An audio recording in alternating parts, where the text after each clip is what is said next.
In your lecture on the basics of finance and investing, you mentioned a book, Intelligent Investor by Benjamin Graham, as being formative in your life. What key lesson do you take away from that book that informs your own investing? Sure. Actually, it was the first investment book I read. And as such, it was kind of the inspiration for my career and a lot of my life. So important book. Bear in mind, this is sort of after the Great Depression. People lost confidence in investing in markets, World War II. And then he writes this book. It's for like the average man. And basically he says that you have to understand the difference between price and value, right? Price is what you pay. Value is what you get.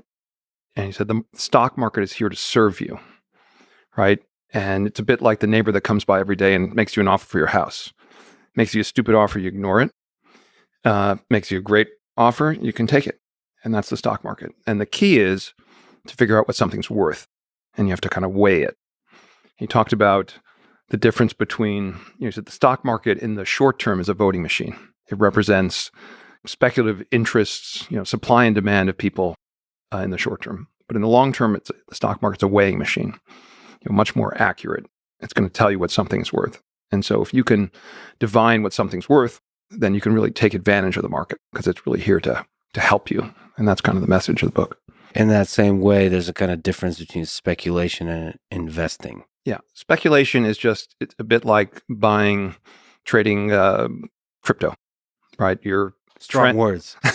Well, short-term trading crypto. Maybe in the long run, there's intrinsic value. But it's many investors, in a bubble going into the crash, were really just pure speculators. They didn't know what things were worth. They just knew they were going up, right? That's speculation. And investing is, doing your homework, digging down, understanding a business, understanding the competitive dynamics of an industry, understanding what management's going to do, understanding what price you're going to pay. The value of anything, I would say, other than love, let's say, is the present value of the cash you can take out of it over its life.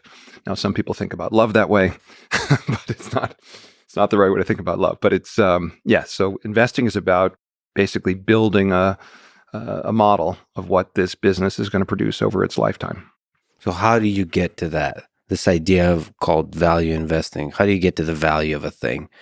Even like philosophically, value of anything really, but we can just talk about the things that are on the stock market. Sure. Companies. The value of a security, the value is the present value of the cash you can take out of it over its life. So if you think about a bond, pays a 5% coupon interest rate. You get that, let's say every year or twice a year, split in half. And it's very predictable. And if it's a U.S. government bond, you're going to get it. So that's a pretty easy thing to value. A stock is an interest in a business. It's like owning a piece of a company. And a business, a profitable one, is like a bond in that it generates these coupons or these earnings or cash flow, every year. The difference with a stock and a bond is that the bond, it's a contract. You know what you're going to get as long as they don't go bankrupt and default. With a stock, you have to make predictions about the business. How many widgets are going to sell this year? How many are going to sell next year? What are their costs going to be? How much of the money that they generate do they need to reinvest in the business to keep the business going? And that's more complicated. But what we do is we try to find businesses where, with a very high degree of confidence, we know what those cash flows are going to be for a very long time. And there are very few businesses that you can have a really high degree of certainty about. And as a result, many investments are speculations because it's really very difficult to predict the future. So what we do for a living, what I do for a living, is find those rare companies that you can kind of predict what they're going to look like over a very long period of time. So what are the factors that indicate that a company is going to be something that's going to make a lot of money, it's going to have a lot of value, and it's going to be reliable over a long period of time? And what is your process of figuring out whether a company is or isn't that? So every consumer has a view on different brands and different companies. And, what we look for are sort of these non-disruptible businesses, a business where you can kind of close your eyes, stock market shuts for a decade, and that 10 years from now, it's going to be a more valuable, more profitable company. So we own a business called Universal Music Group. It's in the business of helping artists become global artists sort of the recorded music business, and it's in the business of owning rights to sort of the music publishing rights of songwriters. And I think music is forever, right? Music is a many thousand-year-old part of the human experience, and I think it will be thousands of years from now. And so that's a pretty good backdrop to invest in a company. And the company basically owns a third of the global recorded music. That's the most dominant sort of market share in the business.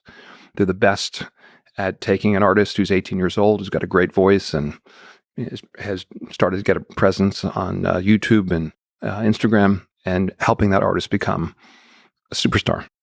And that's a unique talent. And the result is the best artists in the world want to come work for them. But they also have this incredible library of, the Beatles, the Rolling Stones, U2, etc. So, and then if you think about what music has become, it used to be about records and CDs and 8-track tapes for those of whom, and it was about a new format, and that's how they drive sales.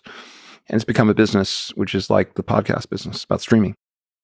And streaming is a lot more predictable than selling records, right? You can sort of say, okay, how many people have smartphones? How many people are going to have smartphones next year? There's a kind of global penetration over time of smartphones. You pay, call it $10, $11 a month for a subscription, or less for a family plan. And you can kind of build a model of what the world looks like and predict, the growth of the streaming business. You predict what kind of market share Universal is going to have over time. And you can't get to a precise view of value. You can get to an approximation. And the key is to buy at a price that represents a big discount to that approximation. And that gets back to Ben Graham. Ben Graham was about what he invented this concept of margin of safety, right? You want to buy a company at a price that if you're wrong about what you think it's worth, and it turns out to be worth 30% less, you paid a deep enough discount to your estimate that you're still okay. It's about investing. A big part of investing is not losing money. If you can avoid losing money and then have a few great hits, you can do very, very well over time.